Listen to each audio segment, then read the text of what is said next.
ബാവുൾ ഗായകര് ഇങ്ങനെ തെരുവുകളിലോ അല്ലെങ്കിൽ ട്രെയിനുകളിലോ ഒക്കെ നമ്മൾ യാത്ര ചെയ്യുമ്പം നമുക്ക് ബംഗാളിലും ബംഗ്ലാദേശിലൊക്കെ ബാവുൾ ഗായകരെ കാണാൻ പറ്റും.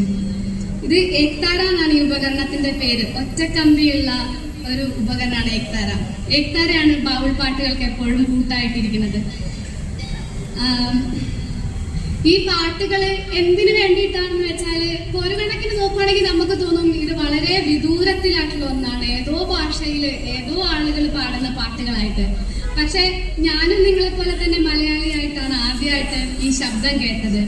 പക്ഷെ ഈ ശബ്ദത്തിന്, അതിന്റെ അർത്ഥത്തിന് നമുക്ക് നമ്മുടെ ഏറ്റവും അടുത്ത ഒരു പ്രാർത്ഥനയുടെ, നമ്മുടെ ഹൃദയത്തിൽ നമ്മൾ വെച്ചിട്ടുള്ള ഒരു പ്രാർത്ഥനയുടെ അത്രയും അടുപ്പം ഈ പാട്ടുകൾക്കുണ്ട്. അതുകൊണ്ട് തന്നെയാണ് ഗുരുവാണികള് വാമൊഴിയായിട്ട് തന്നെയാണ് ഇത്രയും കാലം യാത്ര ചെയ്തിട്ടുള്ളത്. പല പല ദേശങ്ങളിലൂടെ, തലമുറകളിലൂടെ, ശരീരത്തിൽ നിന്ന് ശരീരത്തിലേക്കാണ് ഈ പാട്ടുകള് യാത്ര ചെയ്ത് ഇന്നിവിടെ നിങ്ങളുടെ മുമ്പിൽ നിൽക്കുന്നത്. അപ്പൊ അതിന്റെ ഒരു ശരിക്കും അത്ഭുതം തന്നെയാണ്. ഒരാള് ശ്വാസത്തിന് ശ്വാസത്തിലേക്ക് കൊടുത്താണ് ഈ പാട്ടുകൾ ഇവിടെ എത്തിയിരിക്കുന്നത്. ഈ ഗുരുക്കന്മാര് തുടങ്ങി വെക്കുന്ന ധുനിയെ പറ്റി നിങ്ങൾ കേട്ടിട്ടുണ്ടാകും. ഒരു തീ തുടങ്ങി വെക്കും, പിന്നെ ആ തീ നമ്മൾ കെടാതെ അല്ലെങ്കിൽ അത് അവിടുന്ന് പകർന്നിട്ട് വേറെ ഇടങ്ങളിലേക്കൊക്കെ ആ തീ ഇങ്ങനെ സൂക്ഷിച്ചു കൊണ്ടുപോകാറുണ്ട്. അതുപോലെ തന്നെയാണ് ഈ പാട്ടുകൾ ശ്വാസത്തിൽ ഇങ്ങനെ കെടാതെ ശരീരങ്ങളിലൂടെ ഇന്നിവിടെ നിൽക്കുന്നത്.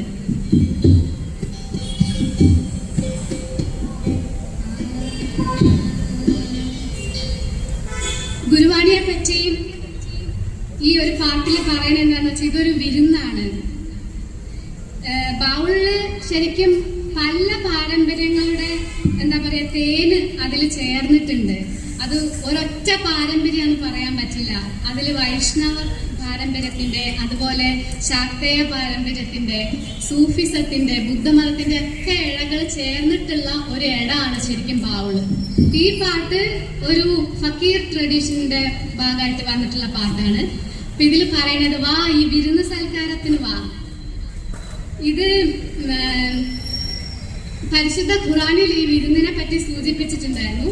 അപ്പം പ്രണയിക്കുന്നവരായിട്ടുള്ളവര് ഇത് ഈ വിരുന്ന് പങ്കിടാനായിട്ട് ഇവിടെ എത്തിച്ചേർന്നിരിക്കുകയാണ്. അവിടെ സ്വർഗത്തിന്റെ വാതിൽ താനേ തുറന്ന് ഇഷ്കിന്റെ കോപ്പയിൽ ഇങ്ങനെ നിറയെ വീഞ്ഞ് വിളമ്പുകയാണ്. അപ്പൊ ഫക്കീർ, ദർവേഷ്, അലി, സാധു അങ്ങനെ സാധകരായിട്ടുള്ളവരൊക്കെ ഈ വീഞ്ഞ് കുടിക്കാനായിട്ട് ഓടി വന്നു. അങ്ങനെ അവരാ ദീനവാന്മാരുടെ കൂട്ടുകാരനായിട്ടുള്ള അവനെ ധ്യാനിച്ച് ഈ വിഷയവാസനകളുടെ അപ്പുറം കടന്നു. രജബ് എന്ന് പറഞ്ഞ കവിയാണ് ഇത് പാടുന്നത്.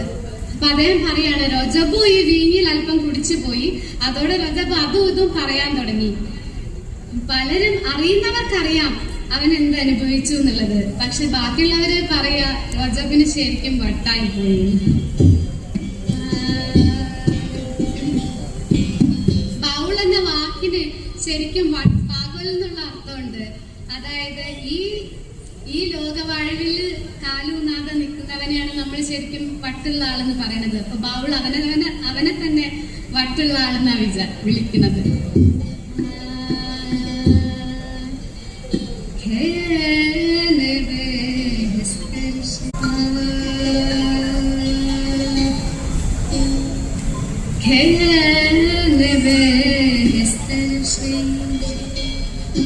সুরাবন্ত পুরা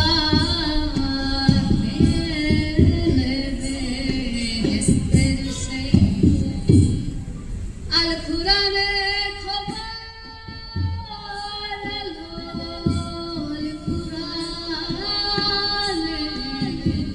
আল কুরআনে খবর আশিকানা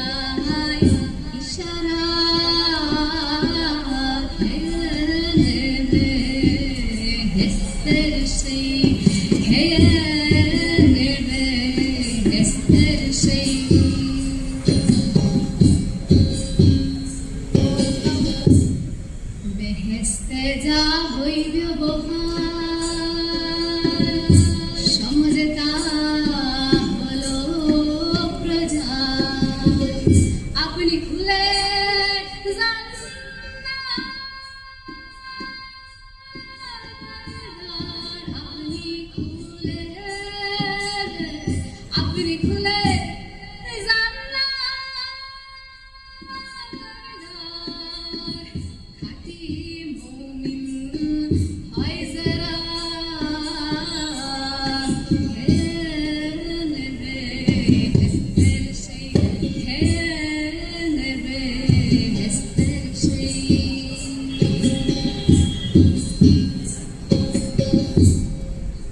bir দরবেশ আলী সাধু পান করে তার দুই এক বিন্দু ধ্যান করে সে দিল বন্ধু ধ্যান করে সে দিল বন্ধু ছেড়ে বিষয় বাসনা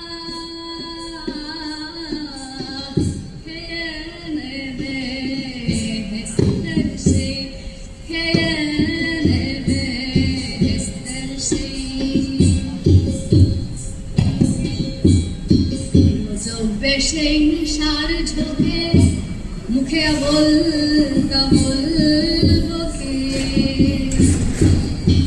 জ্ঞান করে সে জ্ঞানী লোকে জ্ঞান করে সে জ্ঞানী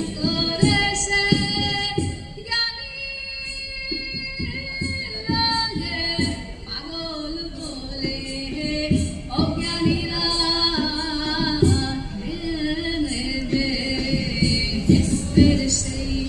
al Qur'ane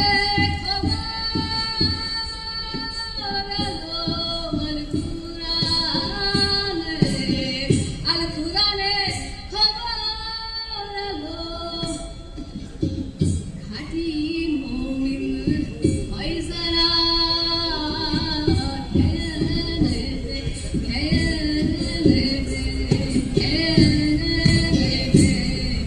este